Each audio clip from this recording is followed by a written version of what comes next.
Arsenal's sporting director Edu has opened up about the unpopular decisions he and manager Mikel Arteta have had to make to transform the Gunners into Premier League title challengers. Edu and Arteta both played for Arsenal before returning in 2019, and the pair have spearheaded a major overhaul of the way the club operates, with aging, big-name players on huge contracts shipped out in favour of younger players, on lower salaries, with better futures, who are hungry to take us where we want to go. In an appearance on the Men in Blazers podcast, Edu said of the transformation, "When you live in the football world, sometimes you have to make decisions simple, and sometimes you have to make decisions even if it is not popular.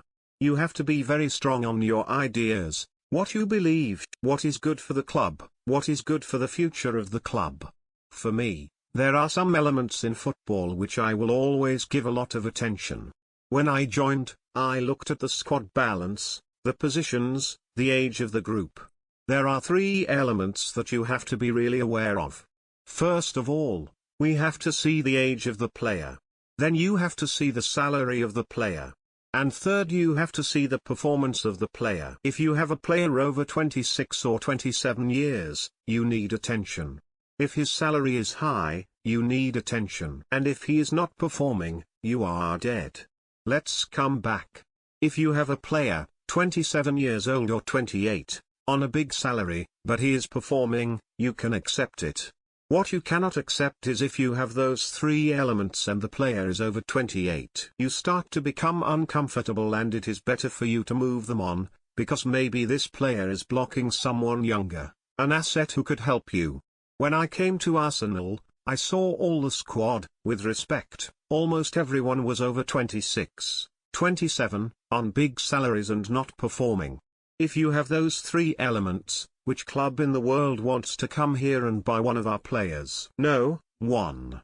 So how do you deal with that situation? You have to be strong, and sometimes you have to make decisions. You can go strong and try to let those players go, or your project is going to take, instead of 3 or 4 years, maybe 7, 8 or 9. Former fan favourites Mesut Ozil and Pierre-Emerick Aubameyang are among the big-name players. Arteta and Edu have moved on, with both players leaving on free transfers.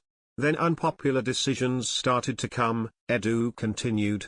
Because most of the players that have those elements, they have a fan base and a media that love them.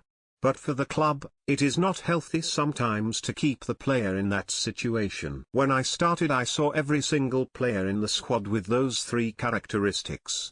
Then I said, guys, we have to clean this squad, with all my respect, to build a new foundation here. From that foundation, we need to sign younger players, on lower salaries, with better futures, who are hungry to take us where we want to go.